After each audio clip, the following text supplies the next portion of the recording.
আমার হাতে দেখতে পাচ্ছেন মাত্র 50 টাকা। তো এই 50 টাকা দিয়ে কী করব চলেন আপনাদেরকে জানাই। এই 50 টাকা দিয়ে মূলত আমরা একটা সাবান কিনবো মুদিখানার দোকান থেকে, আর একটা হচ্ছে আয়েশের জন্য চিপস। তো এটা হচ্ছে আমাদের প্ল্যান আর কি।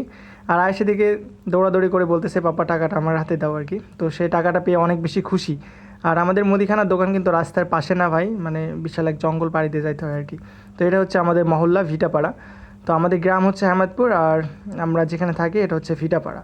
এই যে দেখেন, এগুলো হচ্ছে গোবরের লাঠি। আর আজকে রাস্তাটা অনেক বেশি সুন্দর লাগছিল আর কি। এই যে পথটা দেখতে পাচ্ছেন, এটা হচ্ছে কিছুটা জঙ্গল আর কিছুটা পরিষ্কার আছে, অবশ্য অনেক সুন্দর আর কি সব মিলে। তো অনেক রিস্ক নিয়ে যাইতে হয় মুদির মালামাল কেনার জন্য আর কি। দোকানটা একটু ভিতরে, এর কারণে।